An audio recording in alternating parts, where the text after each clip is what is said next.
প্রথমবারের মতো প্রশিক্ষক ছাড়াই বিমান নিয়ে একা আকাশে উড়বে লেফটেন্যান্ট তৌকির ইসলাম সাগর। এই খবরে গ্রামের বাড়িতেও চলছিল উচ্ছ্বাস, কিন্তু কে জানতো এই উচ্ছ্বাস মুহূর্তে রূপ নেবে শোকের মাধ্যমে। সোমবার দুপুরে বিমান নিয়ে আকাশে উড্ডয়নের পর উত্তরা, দিয়াবাড়ি, বাড্ডা, হাতিরঝিল, রামপুলার আকাশে উঠতে থাকেন তৌকির। তবে কিছুক্ষণের মধ্যে বিমানে কিছু সমস্যা করেন তিনি। সাথে সাথে কন্ট্রোল রুমে রিপোর্ট করে জানান তার বিমান আকাশে ভাসছে না, মনে হচ্ছে বিমান নিচের দিকে পড়ে যাচ্ছে।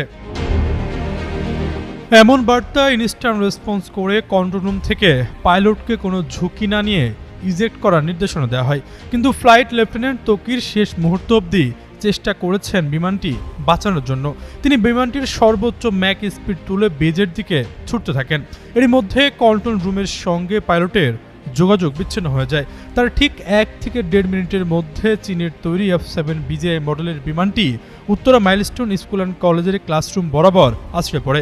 মুহূর্তে মৃত্যুপুরীতে রূপ নেয় মাইলস্টোন ক্যাম্পাস। জানা গেছে, বাংলাদেশ বিমান বাহিনীর চৌকস অফিসার ফ্লাইট লেফটেন্যান্ট তৌকির ইসলাম সাগরের প্রথম একক মিশন ছিল সোমবার। বিমান বাহিনীর ভাষায় যাকে বলা হয় সোলো ফ্লাইট ট্রেনিং।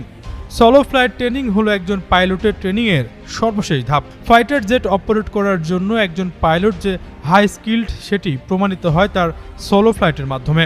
ট্রেনিংয়ের এই পর্যায়ে পাইলটকে নেভিগেটর বা কোনো পাইলট বা কোনো প্রকার ইনস্ট্রাক্টর ব্যতীত একাই ফ্লাইট অপারেট করতে হয়।